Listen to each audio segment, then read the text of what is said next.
के साथ financial stability वगैरह सब कुछ चेक करा के ही लेना। मार्केट्स का पहला टिकाना शुरू हुआ 135 पॉइंट ऊपर बैंक निफ्टी है, 72 पॉइंट ऊपर निफ्टी खुला है और शुरुआत में रिलायंस इंडस्ट्रीज ने 7 रुपये गैप को भी दिए हैं, तो ये एक अच्छा पॉइंट है। इसके अलावा HDFC बैंक का भी थोड़ा लाल निशान में, देखते हैं क्या होगा। लेकिन आज ओपनिंग ठीक हुई है, थोड़ा ड्रैग करना चाहे तो कर सकता है, क्योंकि जो बहुत हद तक टैरिफ की प्रॉब्लम थी और रेसिप्रोकल टैरिफ लगने से सब लोगों को लग रहा होगा कि रेसिप्रोकल टैरिफ ख़राब है, लेकिन एक किस्म से देखा जाए ना, आप बहुत बड़े खतरे को टाल चुके हो आप, और ये बहुत बढ़िया तरीके से टल रहा है। दोनों नेगोशिएशन करेंगे तो मामला बन सकता है और आपका जो टैरिफ वाला प्रॉब्लम है ना, वो बहुत हद तक सेटल हो गया बहुत अच्छे से। कल उसकी पहली खेप हुई है, आप ऐसा समझ के चलो, नहीं तो ऐसा गिफ्ट निफ्टी इतना ऊपर होता नहीं और आप ऐसे मार्केट खोलते भी नहीं आप, है ना। सब रात को घटना घटी है। क्या एनी हाउ, फिर भी आप थोड़ा सा आराम से शांति से ट्रेड कीजिएगा। No aggression and no depression. Markets के अंदर सिलेक्शन होना, यानी कि buy right and sit tight वाला फॉर्मूला बिल्कुल मत छोड़ो, और थोड़ा समय भी देना पड़ेगा। अभी एकदम से स्थितियाँ एकदम से सारी ठीक नहीं होती हैं। आते हैं जरा कुछ बड़े शेयर स्क्रीन पर दिखाते जाइएगा स्क्रीन पर, उसके बाद फिर मैं आगे बातचीत करूंगा। इन बिटवीन अच्छी चीज़ ये हुई है कि 49,500 के ऊपर आके बैंक निफ्टी आके अब ट्रेड कर रहा है। स्क्रीन पर दिखाते यही, पहले रिलायंस इंडस्ट्रीज़ को दिखाइए, फिर HDFC को दिखाइए। दोनों के अंदर आप देखेंगे तो बहुत बड़ी तेज़ी नहीं है, तो आज बड़े शेयर्स ज़्यादा काम के नहीं आ रहे हैं। ये दोनों तो नहीं आ रहे हैं। HDFC तो बकायदा लाल निशान में आपको दिखेगा। दिखाना जरा TCS और इन्फोसिस, फटाफट फायर करते जाओ बॉस। इन्फोसिस फायर करेंगे तो आपको करीब आधा % ऊपर दिखेगा। TCS के अंदर भी आपको हल्की हल्की सी बढ़त दिखेगी, करीब 17 रुपये के आसपास की। HUL और L&T दोनों और जल्दी से फायर कर दो। ये 6 शेयर्स करीब 40% ऑफ द वेटेज रखते हैं मार्केट की वेटेज के पॉइंट ऑफ व्यू से, तो इन सब में क्या ट्रेड बन रहा है पर ओपनिंग में ज़रूर चेक कर लेना चाहिए। तो ज़्यादातर शेयर्स आपको हरे निशान में दिख रहे हैं। आप 100 के आंकड़े को पार करने की तैयारी करता हुआ निफ्टी, आई होप सो कि कर जाना भी चाहिए, होना भी चाहिए। देखते हैं क्या होता है। अब 195 पॉइंट अब बैंक निफ्टी आ गया। इंडिया विक्स के अंदर स्लाइटली गिरावट है, करीब 1 से 1.5% की। एडवांस डिक्लाइन ठीक है, 1200 वर्सेस 700 शेयरों का है कुल मिला के, यानी कि तेज़ी वाला हिस्सा थोड़ा काम कर रहा है। बैंक निफ्टी के साथ साथ निफ्टी के फ्यूचर्स ने 23,200 को वापस से रीगेन कर लिया, पार कर लिया। अभी आपको स्क्रीन पर वो भी दिख जाएगा। दूसरी बात यह है कि अब मिड कैप कैटेगरी के अंदर क्या हो रहा है, जरा मैं वो भी जल्दी आपको बता देता हूँ, फिर उसके बाद हम कुछ और शेयर चेक करेंगे। गोडफ्रे फिलिप्स नाम की कंपनी है, सिगरेट बनाती है, 7% ऊपर है। सेल, UBL और सफायर ये करीब 1 से 3% तक आपको ऊपर दिखेंगे। मेटल्स काउंटर्स में ना बहुत अच्छे से सिलेक्टिव होकर वैल्यू हंटिंग करो।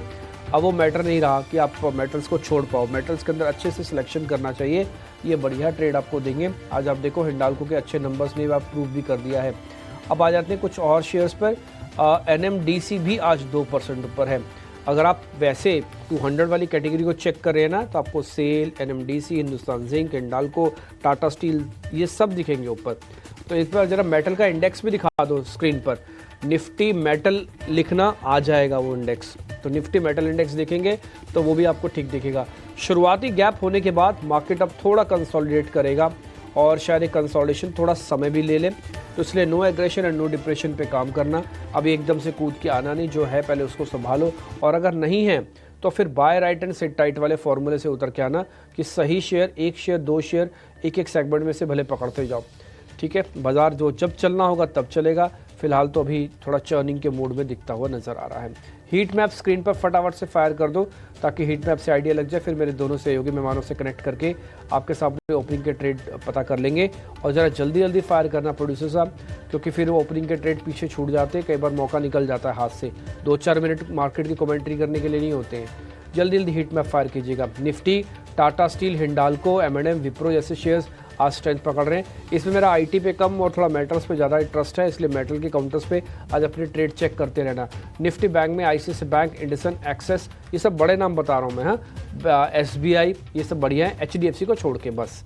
इसके अलावा मेटल्स के अंदर तो आपको स्क्रीन ज़्यादातर हरी दिख ही रही होगी। ये आज का सबसे फेवरेबल काउंटर हो सकते हैं, यहाँ पे हो सकता है कोई ना कोई मेहमान आपको भी ट्रेड भी दे दे।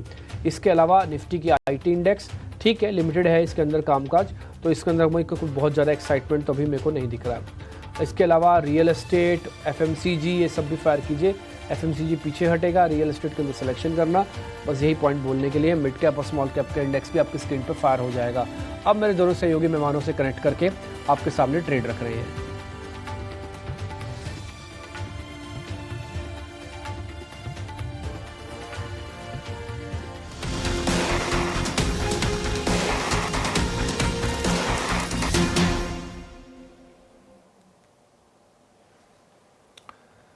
तो 60 अंकों की तेजी निफ्टी में 23,100 का स्तर आप देखेंगे। निफ्टी बैंक में करीब 150 अंकों की तेजी है और 49,500 के ऊपर जाकर निफ्टी बैंक कारोबार कर रहा है। और निफ्टी के जो टॉप 3 गेनर से तीनों के तीनों मेटल काउंटर हैं, ये है बाजार का मूड। हालांकि अभी भी गिरने वाले जो शेयरों की संख्या है थोड़ी सी ज्यादा जरूर आपको दिखेगी। 1250 शेयर कमजोरी वाले हैं और करीब 950 शेयर मजबूती के साथ फिलहाल ट्रेड कर रहे हैं। चलिए समझते हैं कि आपके लिए ओपनिंग ट्रेडिंग मौके कहां पर बन रहे हैं। आशीष जी, शुरुआत आपसे करना चाहेंगे। आपकी नजर कहां पर गई है और कहां पर ट्रेड बनता हुआ आपको दिख रहा है?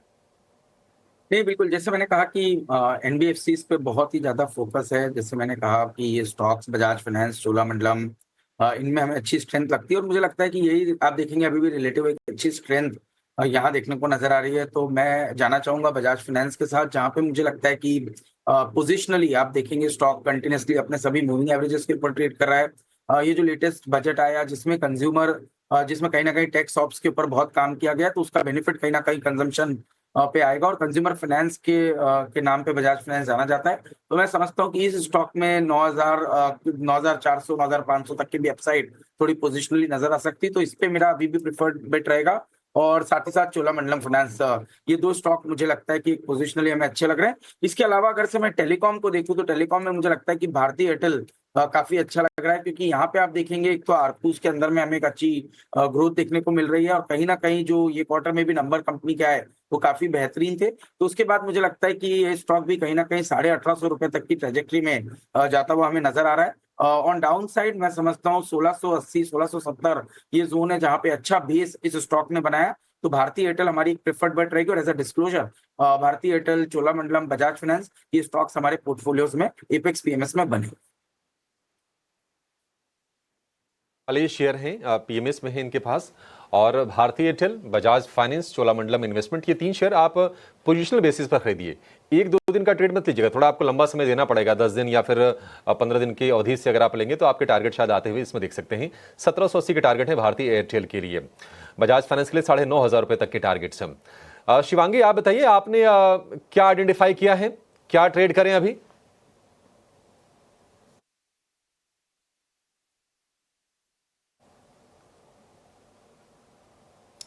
शिवांगी प्लीज अनम्यूट कीजिए, फिर सुन पाएंगे आपको।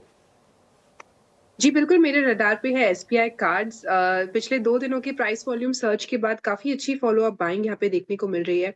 पिछला एक 850 का एक रेजिस्टेंस जोन्स हुआ करता था, जो कि 2 बार से स्टॉक नहीं निकाल पा रहा था। वो क्लस्टर जोन्स को सरपास करते हुए दिखा है स्टॉक। और वीक ऑन वीक बेसिस पे भी हम देख रहे हैं कि पिछले 6-7 हफ्तों से बेस जो है हायर जोन्स की तरफ शिफ्ट हो रहे हैं, जो कि एक इंडिकेशन है कि लोअर लेवल्स पे काफी अच्छी बाइंग यहाँ पे देखने को मिली है। ये पूरा स्पेस जो है वो काफी अभी मोमेंटम में है, एक बाइंग इंटरेस्ट काफी अच्छी तरह से देख रहे हैं। तो यहाँ पे खरीदारी की सलाह रहेगी 900 के टारगेट्स के लिए और 850 के एक स्टॉप लॉस के साथ। 850 जो पिछला रेजिस्टेंस हुआ करता था वो अब सपोर्ट की तरह कामकाज करेगा। तो अब क्लियरली यहाँ पे एक रोल रिवर्सल देखने को मिला है। और ऑफ कोर्स मैं सुबह के ट्रेड को भी रीआइट्रेट करना चाहूंगी भारतीय एयरटेल पे, जहाँ पे एक बहुत ही अच्छी स्टेबिलिटी देखने को मिल रही है ऐसे बाजार में। और वीकली बेसिस पे एक कंसोलिडेशन के ऊपर हमने देखा है कि एक ब्रेकआउट देखने को मिला है। लंबी अवधि का भी स्ट्रक्चर बहुत ही पॉजिटिव है, तो यहाँ पे ये बोथ ट्रेडिंग और इन्वेस्टमेंट के तौर पे काफी अच्छी तरह से प्ले आउट करने की पूरी संभावना है यहाँ पे। तो खरीदारी करें यहाँ पे। जो सुबह की टारगेट्स है उसको हम थोड़ा रिवाइज कर लेंगे। 1790 के टारगेट्स अब बनते हुए दिख रहे हैं। स्टॉप लॉस को भी आगे ट्रेल करें 1690 के एक स्टॉप लॉस के साथ। रुपए का स्टॉप लॉस होगा भारतीय एयरटेल के लिए, 1790 का टारगेट। और हमने देखा है कि 1620 से 1720 की जो जर्नी है ना, एक तरफा तय की है भारतीय एयरटेल ने। और इसमें 6 ट्रेडिंग सत्र की यानी कि तेजी का सिक्सर लगा है और आज भी इसमें तेजी देख रहे हैं। एसबीआई कार्ड की खूबसूरती है कि 2 दिन बहुत तेज रफ्तार से शेयर चला और कहीं भी कोई शेडिंग नहीं आ रही ऊपरी स्तरों से। आज भी उसको मेंटेन करने की कोशिश कर रहा है। 900 रुपए के टारगेट होंगे उसमें शिवांगी की तरफ से। रचित जी, आप बताइए, आपकी नजर कहां गई है और आप क्या खरीदने की सलाह देंगे? देखिए, मेरा एक कंसेप्ट है कि अब अगर निफ्टी को यहां से मोमेंटम लेना होगा तो कहीं ना कहीं बैंक निफ्टी का सपोर्ट बहुत जरूरी बनता जा रहा है। और जब मैं बैंक निफ्टी के ऊपर नजर डाल रहा हूं तो मुझे आईसीआईसीआई बैंक अब एक बहुत अट्रैक्टिव पोजीशन पे दिख रहा है। तो ट्रेडिंग बेट के लिए भी, और अगर आप एक हफ्ते के लिए इसको शॉर्ट टर्म ट्रेडिंग कॉल की तरह से अगर लेना चाहें तो बिल्कुल ले सकते हैं। करंट लेवल्स पे बहुत ही अट्रैक्टिव लग रहा है। एक स्टॉप लॉस होगा आपका 1244 रुपए का, और यहां से टारगेट आपको सीधा 1286 रुपए का पहला टारगेट देखने को मिल सकता है। फिर ये 1300 लेवल भी क्रॉस करता हुआ आपको देख सकता है। 1284 और उसके बाद 1300 के टारगेट आईसीसी बैंक के लिए। शुरुआत अच्छी की 1% की तेजी के साथ।